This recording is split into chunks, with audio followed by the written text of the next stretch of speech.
সত্যি খুব খারাপ লাগে। মানুষ এখন এত, কি বলবো, কিছু কিছু ক্ষেত্রে মনে হয় এত অমানবিক, যেটা দেখে খারাপ লাগে, খুব খারাপ লাগে।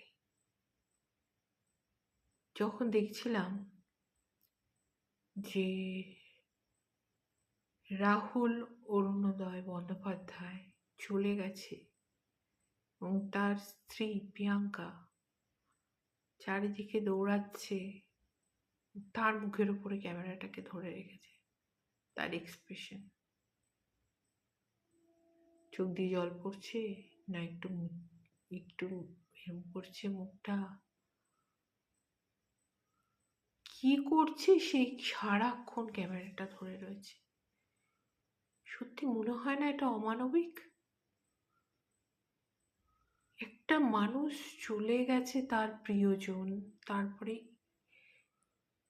তাদের মধ্যে এত রকমের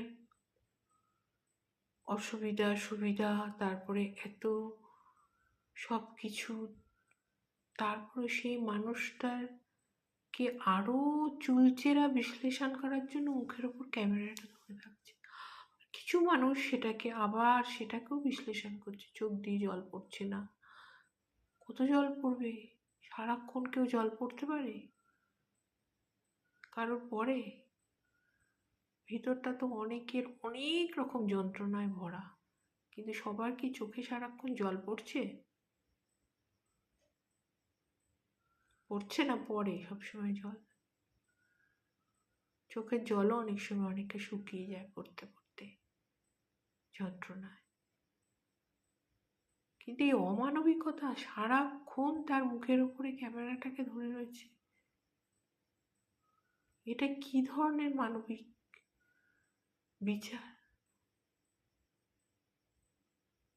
একটু একটু নিজের মতো করে ভাবা যায় না যে নিজের পরিবারের একজনের হলে কি হতো? এরকম ভাবে ভাবা যায় না একটু? কারণ আমরা তো জানি যে পৃথিবীর সৃষ্টিতে কিছুই ছিল না, কোনো প্রাণীর স্পন্দন ছিল কিভাবে?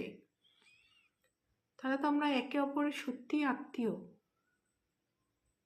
পৃথিবীর সৃষ্টি যখন থেকে হয়েছে, প্রাণীর স্পন্দন হয়েছে, তারপরে মানুষ এসছে পৃথিবীতে, তারপরে ভাগ হয়েছে, তারপরে বিভাজন হয়েছে, তারপরে জাতি ধর্ম সব কিছু হয়েছে, তাই না?